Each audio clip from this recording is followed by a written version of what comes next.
I really like to help this mission here in Dolores because last when Yolanda struck here in Tacloban, I wasn't able to help to offer myself for relief operation. So when I thought that this month is Christmas, I cannot give something. So what I can share is art, talent, time, and treasure.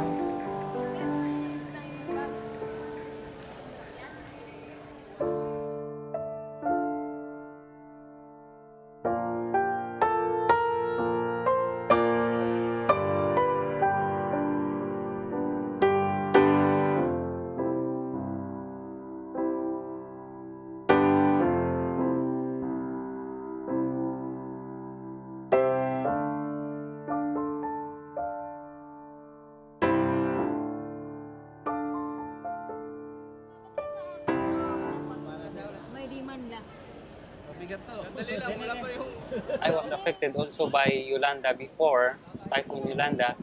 So I feel that it's so hard to rebuild the farm without helping from each other. I wanted to see the situation of farmers affected of Typhoon Ruby, especially the difficulties and challenges in farming. So we brought the seeds of vegetables and even rice just for the planting materials of those farmers who are affected by typhoon. Nagpapasalamat po kami sa tumulong sa amin na nagdala nito ng mga itatanim namin uli sapagkat ang amin mga roots crop ay na ano sa bagyo. Pati nga yung bahay namin, ma'am, na nadarahan bagyo. Kaya naukaan bubong. So many times that when I do farming or gardening in our home or in while sharing it with the farmers, I'm always struck with the result. So most especially the beauty and the good taste of the organically grown plants, and like for example the fruits and vegetables is very different compared to chemically grown.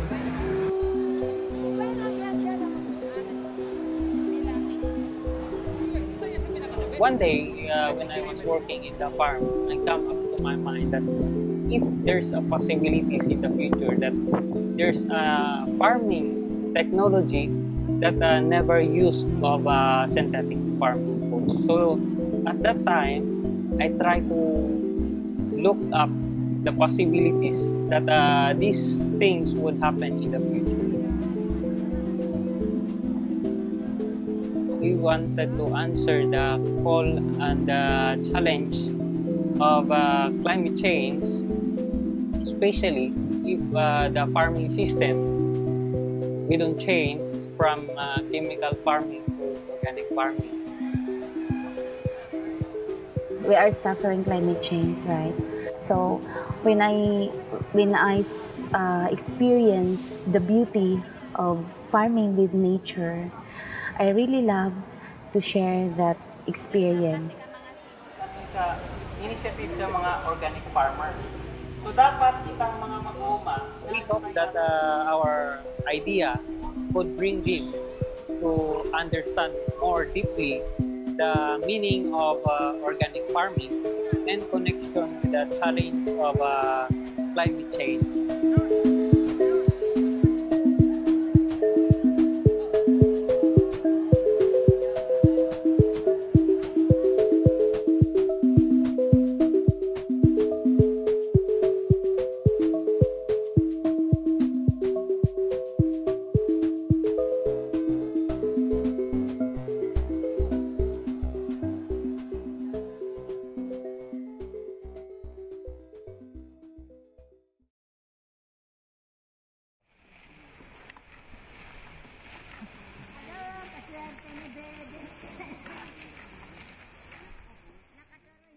Hindi mo maisip yung anong gagawin mo. pagkatapos ng bagyo, kung saan ka aano ng pera o kaya halimbawa saan ka kukuha, ganun na lang ang inaano namin.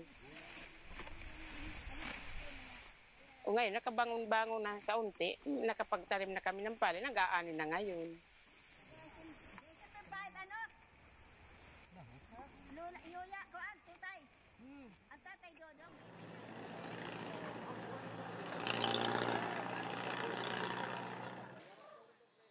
After the typhoon, as mother of the community, I did not know what to do.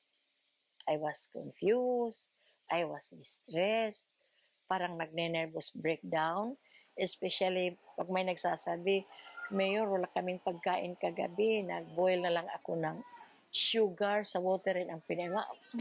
Ang sama-sama ng ano.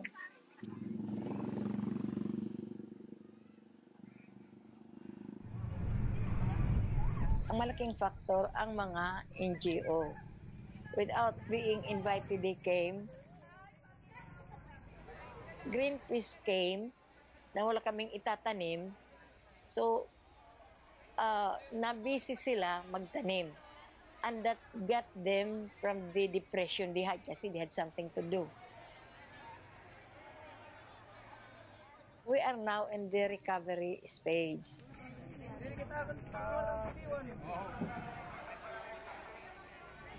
Yung support na binigay ng partners at saka ng Greenpeace dun sa farmers na impacted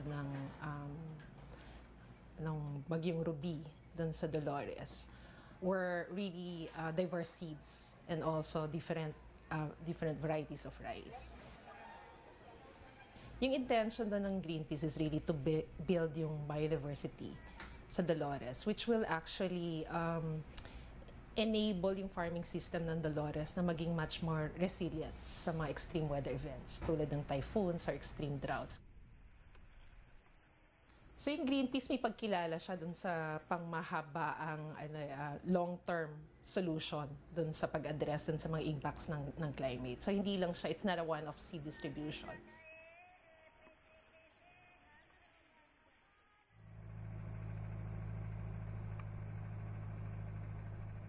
Pagdating ng Robe, yun, na-wash out yung dalawi ko. Buti na lang, nagkaroon ng relief na binhi. Nabigyan ka ng isang sako. Yun ang panibago kong nalogi sa pagtanim ko ng palay. Problema ko nga po yan. Sabi ko, saan kaya ako makakuha ng panibagong gahin to sa amin? Wala akong maisip ko isa, ay naku salamat, sabi ko. Magkakaroon din tayo ng gahay. Dahil balitaan ko may relief daw sa mga magsasaka para panibagong binhi na pagtatanim ng palay namin dito. Yun ang bali, nabuhayan ako ng loob.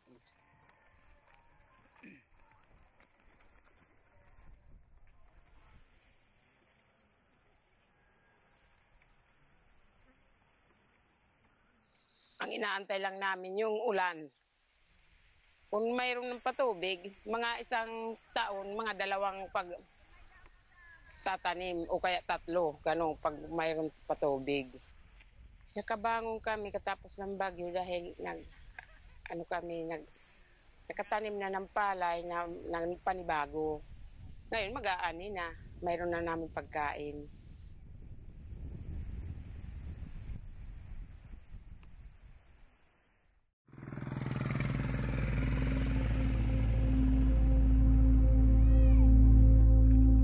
Dito pong lugar na ito, dumapaw ito sa Bagyong Lando. Ay, yung tsura ho nito nung dumapa ito, hindi maganda yung pagkatapa niya dahil salungat. May iba-ibang direksyon ng pagkatapa niya. Tsaka yung ibang bunga sa ibabaw niya nalugas din dahil sa lakas ng hangin. Dahil sa Bagyong Lando ho. At yung mga pananim naman dito na nauna na mga pagwan, ayun, nasira din ng bagyo.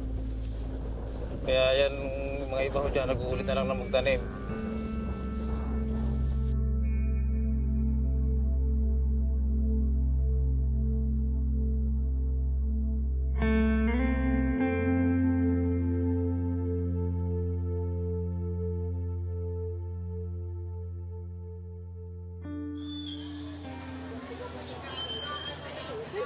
paano nagde-develop tayo ng network na farmer to farmer, local government to local government, at hindi lang mag-rely dun sa national government na mag-deliver ng seed response. So natin ipakita na pwede yung ganitong system at dapat siguro bahagi ito nung pag-develop ng isang malaking yung polisiya ng gobyerno na kasama yung seed response pag panahon ng krisis. Siyempre, hindi ko na bibili niyan. Kaya may importante sa akin yung mga yan. Malaking bagay na rin yan. Siyempre, yung mga natanggap ko na yan, yung tulad ng buto, itatanim po yun. Yun naman po kasi yung gagabitin ko sa palay rin na ako. Meron kasi akong isang 50 sasakain. Gagabitin ko sa ron. Pati yung bini. Napakamahal po ng bili kapag binibenta na ng mga rice grower. Hindi po katulad sa atin ng mga nag-organic o kapag magsasaka. Napakaganda ng tanggap sa atin dito ng mga taga-Gimba. Lalo na nung mag-share ako ng sistema ng pag-organiko sa palayan, na ang expected nga natin dati, mayroon bang tatanggap o wala. Kahit napakalayo, natutuwa rin ako na marating ito. At ma-share ko ng buong puso sa mga kapwa ko magsasaka na sana patuloy nilang gawin ang pagsasaka sa pamagitan ng likas kaya o sustainable agriculture.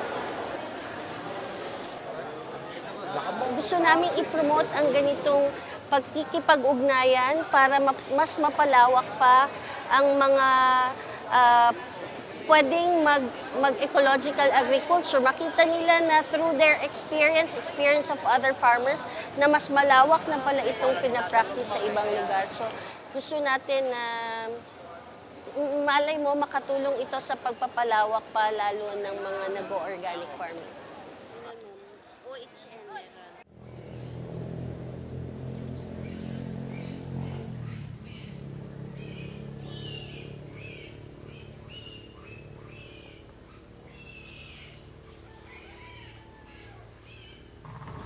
Nung pong nakakapag-undergo na ng mga training kung saan-saang lugar, so in-apply na po namin yun sa aming farm. Unti-unti. Hanggang sa 2002 po, yung farm namin ay naging demo farm na siya ng organic farming. Dahil nakultivate nga po namin siya na sa diversified. Lahat po halos ng halaman na nakatanim doon, as in napapakinabangan namin at alternate siya namin nagagamit. So yung importansya ng ecological agriculture kasi nasa sentro ng ecological farming yung diversity na mas nakakabigay ng resilience dun sa farmers saka dun sa farming system.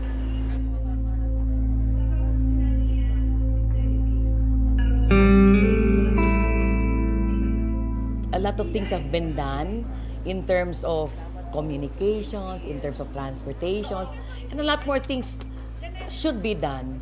But nobody touches about the basic needs of people, like food security. I want to hear a president talks about food security, the things that you are advocating at R1 and Greenpeace. So politically, kailangan talagang makita ng mga leaders natin, susunod na presidente, na ito yung path to go, ito yung way to go ng Pilipinas para na-secure yung food ng mga Pilipino. At para i-ensure niya yung future ng mga Filipinos, maayos yung pagkain.